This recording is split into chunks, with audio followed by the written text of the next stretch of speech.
இந்த வீடியோவில் filter function எப்படி யூஸ் பண்ணுறது நம்ம பார்க்க போகிறோம். இப்போ வந்து நம்ம டேட்டா செட் வச்சுருக்கோம். Teacher ID, name, short name and subject, அவங்க எடுக்க சப்ஜெக்ட்டு நம்ம வச்சுருக்கோம், டேபிள் உண்டாக்கி வச்சுருக்கோம். நம்ம வந்து இப்போ அதை ஃபில்டர் பண்ண போகிறோம். இப்போ ஹெட்டரை வச்சு ஹெட்டரில் உள்ள அந்த சப்ஜெக்டை வச்சு நம்ம ஃபில்டர் பண்ண போகிறோம். அப்போ ஃபில்டர் ஃபங்க்ஷனில் ஃபில்டர் ட்ரை பண்ணிங்க. Open bracket range teacher ID and நம்ம ஷார்ட் நேம், டீச்சர்ஸோட ஷார்ட் நேமையும் சேர்த்தே வந்து நம்ம ஃபில்டர் பண்ண போகிறோம். அதனால் வந்து நம்ம டெஸ்ட் ஜாயின் பண்ணி ஷார்ட் நேமையும் நம்ம ஜாயின் பண்ணிடுறோம். அந்த ரேஞ்சை செலக்ட் பண்ணிங்க. செலக்ட் பண்ணிட்டு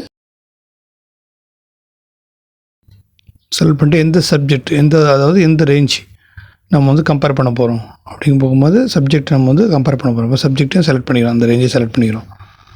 ஈக்குவல் டு நம்ம அந்த ஹெட்டரு எந்த ரோவில் இருக்கோ அதை வந்து நம்ம செலக்ட் பண்ணிட்டோம்னா ஹெட்டர் பேஸ் பண்ணி ஃபில்டர் பண்ணிட்டோம். எத்தனை வந்து நம்ம டீச்சர்ஸ் வந்து அந்த சப்ஜெக்ட் இருக்காங்க அப்படிங்கிறத ஃபில்டர் பண்ணி நமக்கு காட்டிடும். அது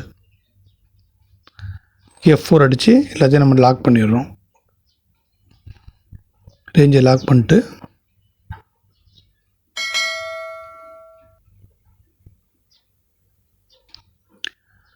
இப்போ மற்ற காலத்துக்கும் நம்ம ட்ராக் பண்ணிடுறோம்.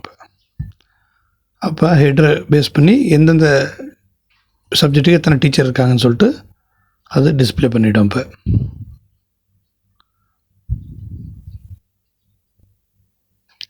அதே போல் நம்ம இப்போ எத்தனை டீச்சர் இருக்காங்கன்னு சொல்லிட்டு கவுண்ட் ஏ ஃபங்க்ஷன் யூஸ் பண்ணி நம்ம நம்பர்ஸ் ஆஃப் டீச்சர்ஸ் இருக்கிறத நம்ம வந்து ஃபார்முலா யூஸ் பண்ணி பார்த்துக்கிறோம்.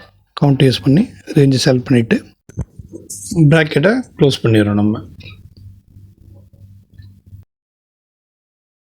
இப்போ எத்தனை பேர் ஒவ்வொரு டீச்சர் ஒவ்வொரு சப்ஜெக்ட்டுக்கு எத்தனை டீச்சர் இருக்காங்கன்னு ஈஸியாக கண்டுபிடிச்சிடலாம். இந்த கவுண்டியை பற்றி வேறு ஒரு வீடியோ போட்டிருக்கு, அதை வந்து கவுண்டி எப்படி யூஸ் பண்ணுறது பார்த்து தெரிஞ்சுக்கலாம். நீங்கள் லைக், காமெண்ட் அண்ட் சப்ஸ்கிரைப். இது உங்கள் லர்னிங் ஹப் தமிழ்.